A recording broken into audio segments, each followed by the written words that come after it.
Sometimes I get so angry, but I just can't help it.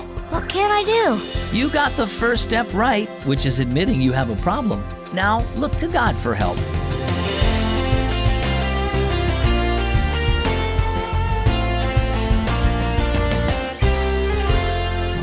Guess what? You're listening to Keys for Kids, and my name is Zach.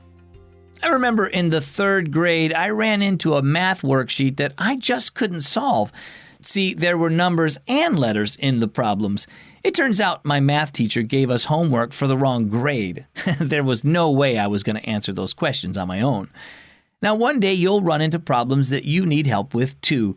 Maybe it's controlling your temper, feeling sad all the time, or struggling to show love to someone you know. When that happens, go to God for help. Ephesians 3:16 says, "Out of his glorious riches he may strengthen you with power through his Spirit." Our story is called First Step. Jaden slouched through the living room doorway and dropped into his chair next to his mother, who was holding his baby sister Piper.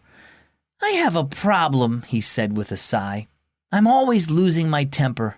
I don't make friends that way." "No, I'm sure you don't," Mom said as she stood Piper on her feet. "Guess what? Piper took her first step today." "Really? Good job, Piper." Jaden held out his arms. "Come here, walk over to me." He and Mom watched as the little girl took a few wobbly steps. Then down she went.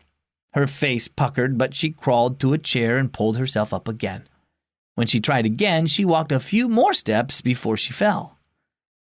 "Keep it up, and before you know it, you'll be running races with me," said Jaden.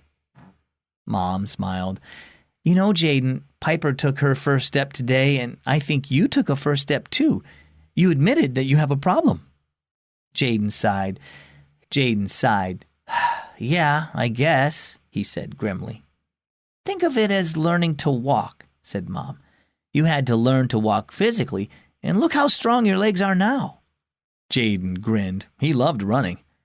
"Learning to walk takes time and practice," continued Mom. "That's true of learning to walk physically, and it's also true of the Christian walk as you learn to trust God and show others his love.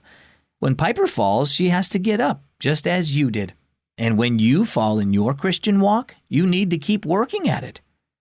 "So if I just keep trying not to lose my temper, I'll get better at it?" Jaden asked. "Trying isn't enough," Mom told him as she picked up Piper. "Your sister needs us to help her learn to walk, and we need God to help us grow as Christians. You need to look to him. Remember that because you know Jesus, he's given you the power to turn from sin and respond to others in love instead of anger.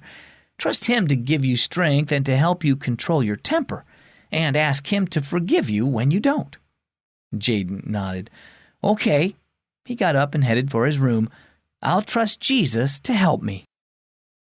Well, what about you? Have you admitted that you have a problem, such as losing your temper, acting selfishly, or gossiping about others? Admitting it is the first step toward overcoming it. But don't try to overcome it on your own. Admit that you need God's help and look to him. Jesus has given you the ability to turn from sin and show others his love. Admit your weaknesses to him and trust him to give you strength. Our key verse is found in Philippians 4:13. I can do all things through Christ who strengthens me. And our key thought today, admit your weaknesses. The Keys for Kids stories are a lot of fun for me to read to you every day. And if you want to share them with a friend or someone in your family, here's an idea. Your parents can sign up to get the stories in their email at keysforkids.org/subscribe. When you hear a Keys for Kids story you like, ask Mom or Dad to send the email with that story to your friend.